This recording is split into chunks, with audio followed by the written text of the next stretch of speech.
As technology advanced at an exponential pace, so did prosperity, and ultimately conflict. Before long, the entire world was embroiled. In the end, nearly all life on Earth was wiped out.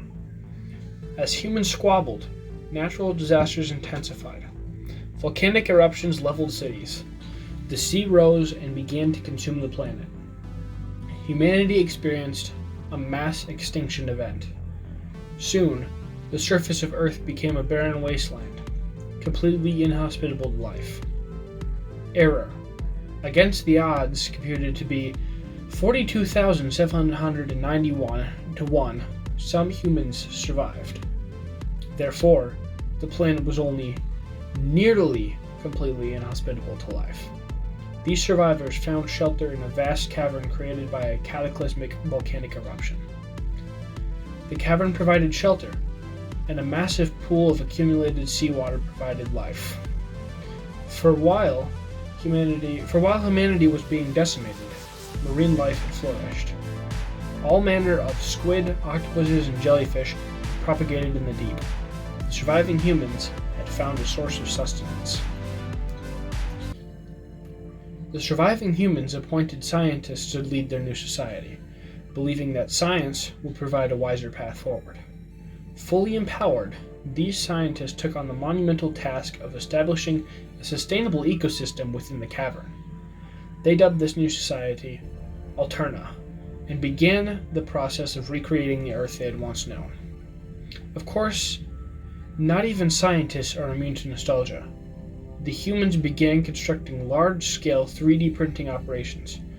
This allowed them to recreate some of humanity's favorite artifacts within the confines of Alterna. Additionally, they created a robust information management system designed to indelibly record all of humanity's precious knowledge. Such a system would naturally require some sort of record keeper, a computer that could autonomously observe and record data. The scientists achieved their aim with the development of ORCA, also known as the Omniscient Recording Computer of Alterna. As life in Alterna moved forward, one scientist discovered a new way to make liquid crystals from the bodily fluid of squids. These new crystals could change color in response to faint and fleeting electrical signals emitted by living organisms. To put that in more human terms, these crystals could read minds, and then output imagery that matched the viewer's innermost thoughts. Humans were enchanted with this new invention, and began mass-producing these crystals. Eventually, they lined the walls and roof of Alterna. As the crystals absorbed the collective desires of those in Alterna, they assumed the appearance of the sky as it was seen on the surface long ago. At last, after 25 years of being confined beneath the earth, humanity could once again look up and see the sky. Years passed with prosperity. The population of Alterna grew like a rising tide. The scientists, now the elders of their kind, believed they had done all they could to advance the civilization of Alterna. They began selecting new leaders to succeed them, entrusting to them the world they had helped build. Humanity's new leaders inherited both the brilliance of their predecessors and their unquenchable thirst for innovation. This new generation, born and raised in deep Alterna, would prove to be every bit the match of those they were to succeed. They soon grew restless at the sight of the liquid crystal sky, believing they deserved to behold the reality that existed outside the cavern. The elders, who knew what awaited outside of the safe haven of Alterna, issued stern warnings to the brash young scientists.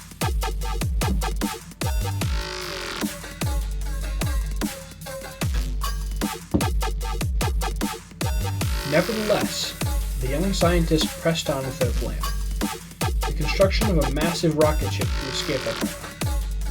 Sadly, as the boosters were ignited for the first time during a launch test, tragedy struck.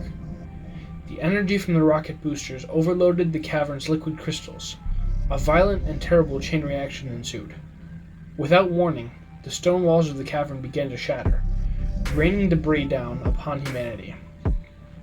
Alterna, the last civilization of once prosperous humanity, was no more, and those few who escaped the carnage would soon follow it to death. As the inner walls of Alterna collapsed, thousands of tons of rock and liquid crystal plunged into the waters below.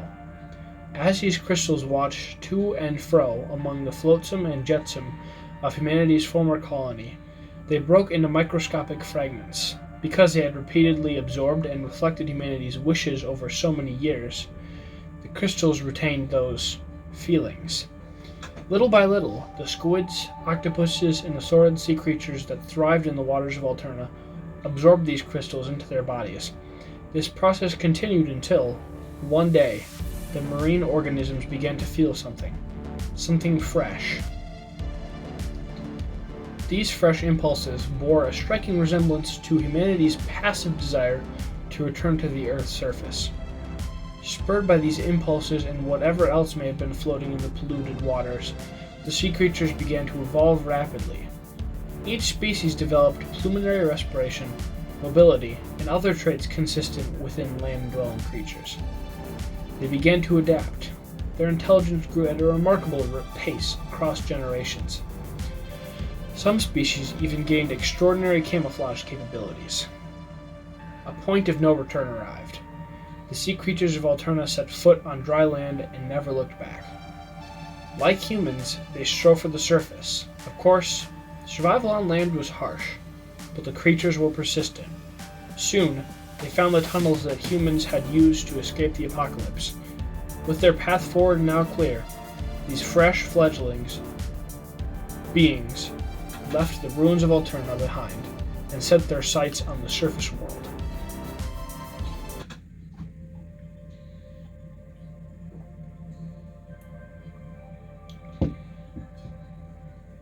The beings that had emerged from the water soon emerged from the cavern of Alterna itself. From there, they flourished quickly. It wasn't long before they had explored every corner of the world. This epochal event gave great significance to the crater above Alterna and its surrounding territories, now referenced to as the Splatlands. The region would, from that point on, be known as the Land of the Fresh Beginnings, among the creatures that now thrive on the surface. These newly evolved beings, having scattered themselves across the globe, soon gave rise to distinct cultures and unique ways of life. Out of all of the species now roaming the earth, squids and octopuses soon distinguished themselves via intelligence and fresh vibes, so to speak. It wasn't long before they became the apex species of the planet. Now, I must fast forward a bit. 5,000 years later, a peculiar individual was born. This squid quickly rose to fame in the Splatlands due to some unique characteristics. Yes, this individual was embraced as a prophet, gifted with numerous revelations that they shared among their fellow squids. It was another turning point for squid kind. During this period, the foundation for modern cephalopod civilization were laid. That individual squid is now widely known and celebrated as the progenitor of the modern-day inkling. Recall for a moment the first apocalypse that devastated the human race. Those who escaped in the caverns of Alterna were not the sole survivors. There were others who escaped via a giant rocket ship, the Ark Polaris. Launched in the nick of time, this ship was laden with many of Earth's species that had been placed in a cold sleep. The mission was simple: find another planet to replace Earth. Considering the circumstances of its launch, the Polaris had a smooth voyage until it reached the edge of the solar system. It was at that point that debris struck the vessel, damaging its navigation system. The crew was able to turn the ship around and head back towards Earth. But the effort was in vain, as there was not enough fuel to attempt a landing. The Ark Polaris drifted aimlessly for 10,000 years. Eons passed. The once stable orbit of the Polaris is decayed over time until the ship found itself in the inescapable pull of Earth's gravity. Re-entry was not kind to its inhabitants. They all perished, save one. Bear number 03, an experiment subject who had retained consciousness within his cold hibernation. survived. For 12,000 years he had dreamed and plotted. Fully awakened, Bear number 03 came to a terrible realization. He had not landed on a new planet at all. He was back on Earth. And yet, it was not an Earth he knew. This Earth, it seemed, was dominated by sea creatures, not a single mammal to be found. In the course of his search for even a single fellow mammal, Bear number 03 used navigational equipment from the wreckage of the Ark Polaris to discover Alterna. It was a wasteland, of course, but a few of the liquid crystals that had once covered the walls and ceiling remained. With knowledge built during his thousands of years of dreaming, he repaired some of Alterna's facilities and began researching the crystals. This research bore fruit when Bear number 03 compounded some of the liquid crystals with his own fur. The experiment created an entirely new substance with one terrifying property.